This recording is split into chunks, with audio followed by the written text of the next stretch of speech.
हमें पूछो क्या होता बिना दिल के जाना बहुत आई मगर इस बार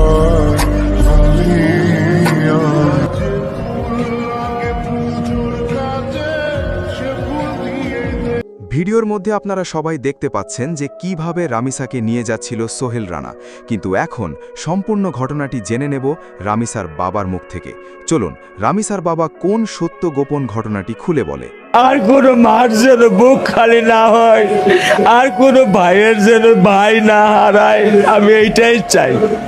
আমার সন্তানের বিচার আপনারা করেন না, আমাকে কিছু দিয়েন না, শুধু সমাজটাকে একটু বদলায় দেন আল্লাহর হস্তে। সমাজ কাঠামোটাকে আল্লাহর হস্তে বদলায় দেন। সমাজের বিবেকবান মানুষদেরকে আপনারা একটু বিবেকটাকে সঠিক পথে চালাবার ক্ষমতা দেন। আমরা একটা কথা আপনার মুখ থেকে শুনতে পেরেছি, আপনি রাষ্ট্রের কাছে বিচার চাচ্ছেন না আপনার মেয়ে হত্যার। আসলে কেন আপনি একজন বাবা হয়ে বিচার চাবেন না কেন? আমার বয়স 55। আমি ওরকম ভাবে আমি দেখিনি। আমার ভুল হতে পারে, আমার জানার ভুল থাকতে পারে, আমার জ্ঞানের স্বল্পতা থাকতে পারে, যে আইনের ফাঁক ফোকর দিয়ে কোনোভাবে বের হয়ে যায়নি। কারণ যে খুন করেছে আমি কালকে শুনতে পেরেছি সে নাকি আরও একটা কোনো অথরিটির সাথে জড়িত ছিল এবং জামিনে বের হয়ে আসছে। তো বের হয়ে আসে সে আবার আরেকটা করছে, আবার সে জামিনে বের হবে সে আবার আরেকটা করবে, আবার সে আরেকজন মানুষ জামিনে বের হবে সে আরেকটা করবে। আপনাকে ঠেকাবার ক্ষমতা রাখেন? আপনার কাছে কি সেই ক্ষমতা আছে? আদালতের একজন বিচারপতির হাতে কি সেই ক্ষমতাটা আছে? আমি রূঢ় ভাষায় বললাম, আমাকে ক্ষমা করবেন। আপনাদের কাছে সেই ক্ষমতা কি রাষ্ট্র দিয়েছে? রাষ্ট্র কি আপনাদেরকে দিয়েছে? আপনি এখন অন্যায় করেন, আধা ঘন্টা পরে আপনি জামিনে বের হবেন, আপনি গলায় মালা দিয়ে ঘুরে বেড়াবেন। আপনি গতকালকে একটা কথা বলেছিলেন যে সরকারকে আমি ইসলামে লিখিত দিয়ে দিলাম যে আসলে বাংলাদেশে আমার, এটা আমার আবেগের ভাষায় আমি বলেছি, যেটা আমি বাবা হিসাবে আমি আবার আবেগের ভাষায় বলেছি। কারণ আমি বাবা, আমার সন্তান যখন হারায় যাবে তখন আমি হয়তোবা দিক জ্ঞান শূন্যতা আমার থাকতে পারে, এটা স্বাভাবিক। এটা কিন্তু আমি যেটা বলেছি খুব বেশি কি অন্যায় বলেছি? কিন্তু একটা দুঃখের সাথে বলতে হয় রামিসা যে বিড়ালটা লালন পালন করতো সেই বিড়ালটা 3 দিন যাবত কিছু খাচ্ছে না। আমি সকালবেলা ওকে মাছ ভেজে দিয়ে আসছি, ও খাচ্ছে না। কারণ আমার মেয়ের পড়া টেবিলের উপরে বসে থাকতো আর ওকে এইভাবে চেটে দিত, আমি বকা দিতাম, পরে সাবান দিয়ে মুখ ধোয়াই নিয়ে আসতাম, ওর বুক ছাড়া ও ঘুম আসতো না। এখন বিড়ালটা আমার 3 দিন যাবত কিছু খাচ্ছে না। আমি ওকে যতই ডাক দিতেছি ও আমাকে আরো খামসি দেয়, ও আমার কাছে আসতেছে না। ও আমার মুখে ঘুম আসতো, আমি ডাক দিলে আমার এখানে এসে বসে থাকতো। এখন আর 4 দিন যাবত ও আমার কাছে আসতেছে না। বাংলাদেশ সরকার প্রধানমন্ত্রীর কাছে আপনার কিছু বলার আছে কিনা তারেক রহমানের কাছে? আমি আমার বাচ্চা সন্তানের বিচার চাই। আমার বাচ্চা তো আর ফিরিয়ে দিতে পারবেন না। বিচার না পারেন না করেন, অন্তত আল্লাহর হস্তে এমন একটা সমাজ ব্যবস্থা দেন যে ব্যবস্থা আর কোনো বাবা যেন তার বুক খালি না হয়, আর কোনো মার যেন বুক খালি না হয়, আর কোনো ভাইয়ের যেন ভাই না হারায়, আমি এইটাই চাই। আমার সন্তানের বিচার আপনারা করেন না, আমাকে কিছু দিয়েন না, শুধু সমাজটাকে একটু বদলায় দেন আল্লাহর হস্তে। সমাজ কাঠামোটাকে আল্লাহর হস্তে বদলায় দেন। সমাজের বিবেকবান মানুষদেরকে আপনারা একটু বিবেকটাকে সঠিক পথে চালাবার ক্ষমতা দেন। আপনারা চাইলেই পারেন। 18 কোটি মানুষকে চালায় হয়তো বা 450 থেকে 500 মানুষ। এই 500 মানুষকে আপনারা সঠিক পথে নিয়ে আসেন, তাহলে বাংলাদেশ সঠিক পথে চলবে।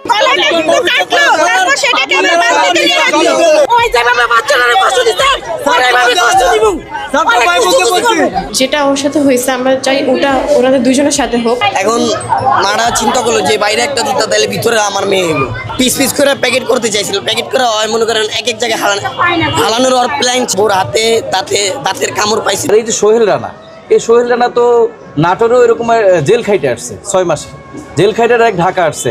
এই সোহেল রানার যদি প্রথম বিচারটা ঠিক মতো করা হইতো তাহলে এই সুযোগটা পাইতো না। এরকম একটা নিষ্পাপ সন্তানকে সে ধর্ষণ করলো, ধর্ষণের পরে সে তারপর তাকে হত্যা করলো। নৃশংসতা, গলাটা কিন্তু কাটলো, তারপর সেটাকে আবার বালতিতে নিয়ে রাখলো। তারপর সেটা আবার বালতিতে নিয়ে লুকিয়ে রাখলো। আমি যখন নিউজ ফিডে দেখছি যে বাচ্চাটার ছবি এক পাশে, তারপর আরেকটা পাটির মধ্যে, একটা বালতির মধ্যে হচ্ছে মাথাটা। আমি এটা দেখে মানে জাস্ট আমার গলার স্বর শুধু নিচে নেমে যাচ্ছে, শুধু নিচে নেমে যাচ্ছে, শুধু নিচে নেমে যাচ্ছে।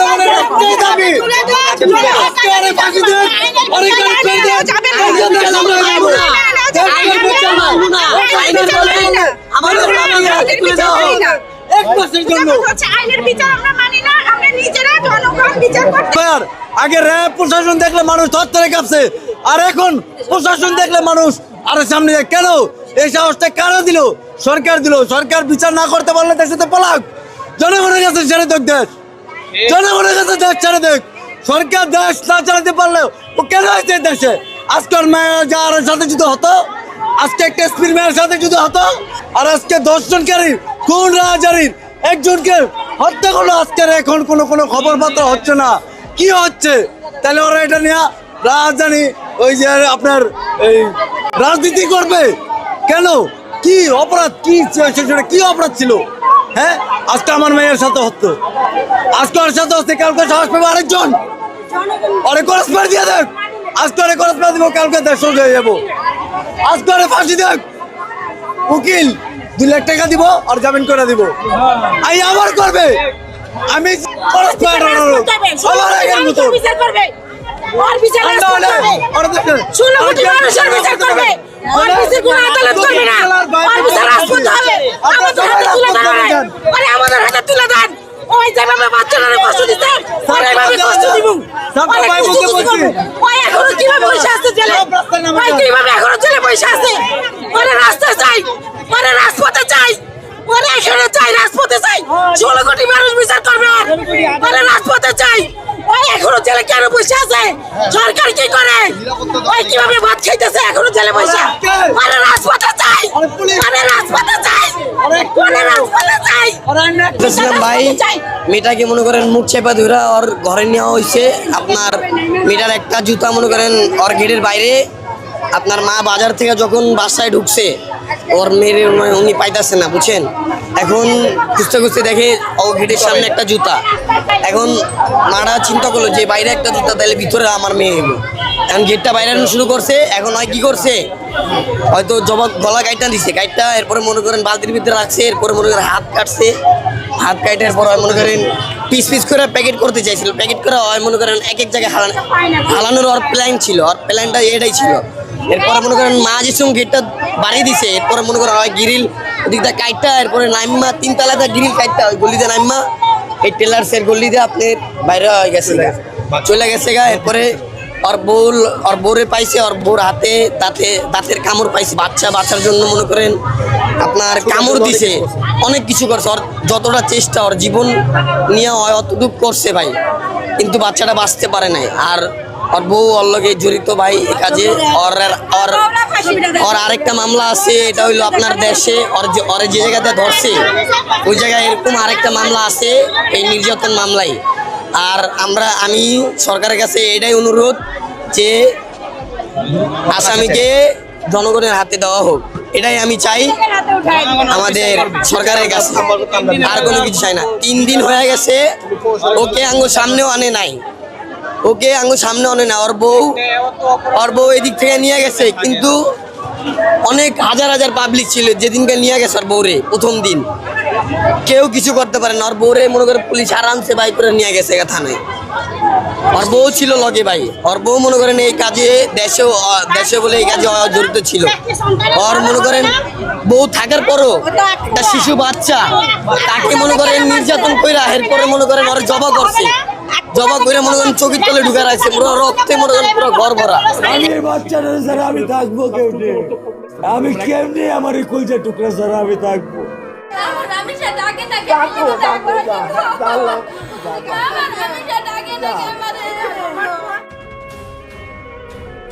প্রকাশ্যে ফাঁসি, অবশেষে সঠিক বিচার পেল মিরপুরের পল্লবীতে ধর্ষণের পর হত্যা হওয়া শিশু রামিসা আক্তার। আদালত প্রকাশ্যে জনসমক্ষে ফাঁসিতে ঝুলিয়ে মৃত্যুদণ্ডের রায় দিয়েছেন ঘাতক সোহেল রানার। কবে এবং কোথায় এই ফাঁসির রায় কার্যকর করা হবে, এই সকল তথ্য এবং ঠিক কিভাবে সিনেমার মতো এই হত্যাকাণ্ড ঘটানো হয় সেই ঘটনার বিবরণ শুনলে আপনার বুক কেঁপে উঠবে, রাগের হাত মুষ্টিবদ্ধ হয়ে আসবে। আজকের এই ভিডিওতে সেই সমস্ত তথ্য, অজানা বিবরণ এবং এই ঘটনার সার্বিক প্রেক্ষাপট নিয়ে বিস্তারিত আলোচনা করা হবে। তাই শেষ পর্যন্ত থাকুন। চলুন শুরু করা যাক। গতকাল 21 মে রাজধানী ঢাকার মিরপুরের পল্লবী এলাকায় এমন একটি ঘটনা ঘটেছে যা দেশের প্রতিটি বিবেকবান মানুষকে হতবাক করে দিয়েছে। মাত্র 7 বছর বয়সী দ্বিতীয় শ্রেণীর স্কুল ছাত্রী রামিসা আক্তার, একটি ছোট্ট নিষ্পাপ মেয়ে যে মাত্র কিছুদিন আগেও স্কুলের ব্যাগ কাঁধে নিয়ে পথ হাঁটত, বই পড়ত, স্বপ্ন দেখত, সেই মেয়েটিকে ধর্ষণ করা হয়েছে এবং এরপর অত্যন্ত নৃশংসভাবে হত্যা করা হয়েছে। শুধু ধর্ষণ করেই ক্ষান্ত হয়নি ঘাতক, আলামত মুছে ফেলার উদ্দেশ্যে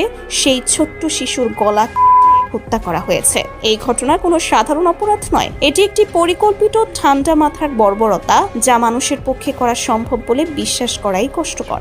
এই ঘটনার প্রধান 2 আসামি হলেন সোহেল রানা এবং তার স্ত্রী স্বপ্না আক্তার। পুলিশ ইতোমধ্যে এই দুজনকেই গ্রেফতার করেছে। প্রাথমিক জিজ্ঞাসাবাদে সোহেল রানার স্ত্রী স্বপ্না আক্তার তার স্বামী সম্পর্কে এমন কিছু তথ্য দিয়েছেন যা পুরো ঘটনার ভয়াবহতাকে আরো স্পষ্ট করে তোলে। সোহেল রানা পেশায় একজন রিকশা মেকানিক, কিন্তু তার বিরুদ্ধে ইতোমধ্যে নাটোর এলাকায় সন্ত্রাস বিরোধী আইনে একটি মামলা বিদ্যমান, অর্থাৎ এই লোক আগেও আইনের চোখে অপরাধী হিসেবে চিহ্নিত। স্বপ্না আক্তার জিজ্ঞাসাবাদে বলেছেন তার স্বামী সোহেল রানা একজন পাগলাটে ও অস্থির স্বভাবের মানুষ। স্বামী তাকে প্রতিনিয়ত নানাভাবে নির্যাতন করত। তারপরও এই ভয়ঙ্কর ঘটনার সময় সোহেল রানাকে পালিয়ে যেতে সাহায্য করেছেন তার স্ত্রী স্বপ্না আক্তার নিজেই। পরবর্তীতে অভিযোগ স্বীকার করায় স্বপ্না আক্তারকেও কারাগারে পাঠানো হয়েছে। এরপর সোহেল রানা নিজেই দিয়েছেন এক চাঞ্চল্যকর স্বীকারোক্তি। একে একে বলেছেন কিভাবে তিনি শিশু রামিসাকে তার রুমে নিয়ে এসেছিলেন, কি করেছিলেন এবং এরপর কিভাবে পালিয়ে গিয়েছিলেন। সেই স্বীকারোক্তির বিবরণ শুনলে যে কোনো সুস্থ মানুষের গা শিউরে উঠবে।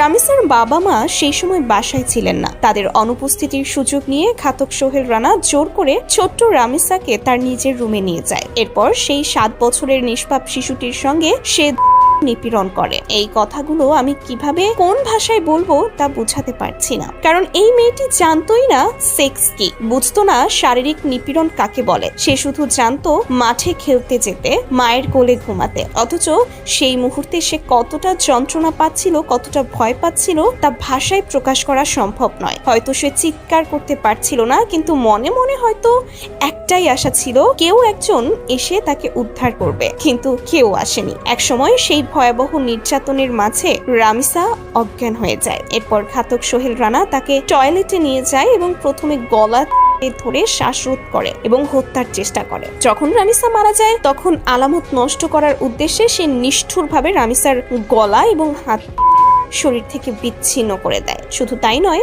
সেই কাটা অঙ্গ প্রত্যঙ্গ একটি বালতিতে ভরে খাটের নিচে লুকিয়ে রাখা হয় আর মরণ মৃতদেহটি রেখে দেওয়া হয় বাথরুমে। একবার ভাবুন, একটি মানুষ কতটা নিষ্ঠুর হলে একটি নিরীহ শিশুকে ধর্ষণ করে, তারপর তার হাত, মাথা, পা কেটে আলাদা করে এবং সর্বশেষ তাকে বালতিতে ভরে খাটের নিচে রেখে যায়। এই পুরো নারকীয় কাজে সোহেল রানাকে সহায়তা করেছে তার স্ত্রী স্বপ্না আক্তার। স্বামী স্ত্রী মিলে একটি 7 বছরের শিশুকে এভাবে শেষ করে দিয়েছে। এটি কোনো সভ্য সমাজে কল্পনাও করা যায় না। এরপর দীর্ঘ সময় রামিসা বাসায় না ফেরায় তার বাবা মা উদ্বিগ্ন হয়ে তাকে খুঁজতে শুরু করেন। বিভিন্ন ফ্ল্যাট, সিঁড়ি, লিফট, ছাদ সব জায়গায় তন্ন তন্ন করে খুঁজেও রামিসাকে পাওয়া যাচ্ছিল না। এক পর্যায়ে রামিসার মা গিয়ে পৌঁছান ঘাতক সোহেলের রুমের দরজার সামনে। সেখানে রুমের বাইরে রামিসার জুতো দেখে তিনি বুঝতে পারেন তার মেয়ে হয়তো এই রুমের ভেতরেই আছে। তখনও কিন্তু তিনি কল্পনাও করতে পারেননি ভেতরে কি ভয়ঙ্কর দৃশ্য অপেক্ষা করছে। হয়তো মনে মনে ভাবছিলেন মেয়ে হয়তো এমনিতেই এসে বসে আছে।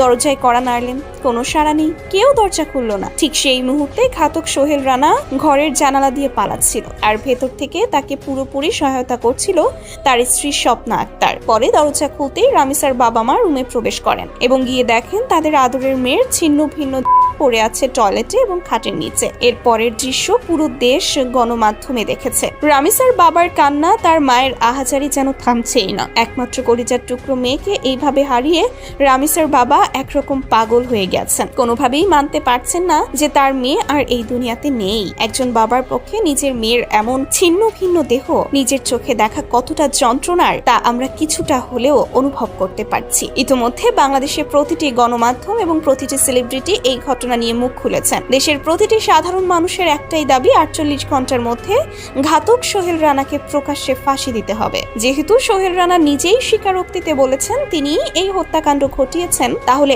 আর কোনো প্রমাণের অপেক্ষা কেন? আর কত সময় লাগবে? এই প্রশ্নই এখন দেশের মানুষের মুখে মুখে। ভিডিওতে রামিসার বাবাকে বলতে শোনা যায়, আপনারা আমার মেয়ের হত্যার বিচার কখনো করতে পারবেন না। বাংলাদেশে আমার মেয়ের বিচার কখনো হবে না। একজন বাবা যিনি কিছুক্ষণ আগেই তার সন্তানকে হারিয়েছেন, তিনি কতটা অসহায়ত্ব এবং হতাশা থেকে এই কথাগুলো বলছেন তা বোঝার জন্য বিশেষজ্ঞ হওয়ার প্রয়োজন নেই। দেশের বিচার ব্যবস্থার প্রতি এই করুণ অনাস্থার কথা সরকার এখনো কোনো বিবৃতিতে স্বীকার করেনি। গোপন সূত্রে জানা গেছে, অপরাধীদের ইতিমধ্যে কারাগারে পাঠানো হয়েছে। যেখানে এই সময়ে তাদের ফাঁসির মঞ্চে থাকার কথা, সেখানে তারা কারাগারের নিরাপত্তার চাদরে বসে আছে। সাধারণ জনতা বারবার বলছেন, আপনারা যদি বিচার করতে না পারেন আমাদের হাতে তুলে দিন, আমরা তার সঠিক পাওনা বুঝিয়ে দেব। একটি দেশের আইনের প্রতি মানুষের আস্থা কতটা তলানিতে গেলে তারা এই কথা বলতে বাধ্য হয়, সেটা ভেবে দেখার সময় এসেছে।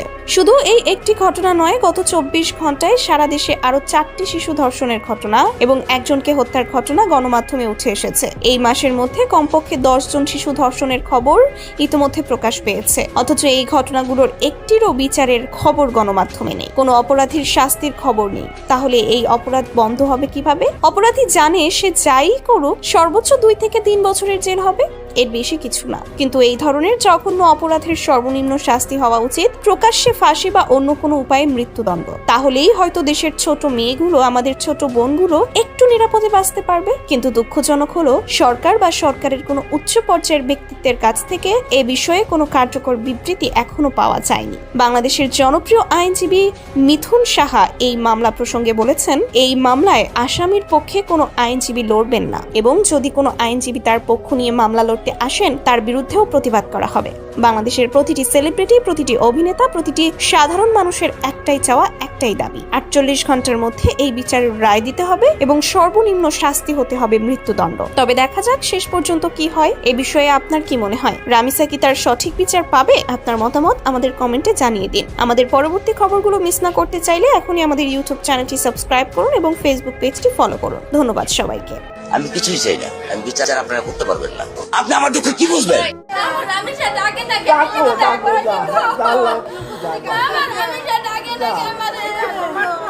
আমার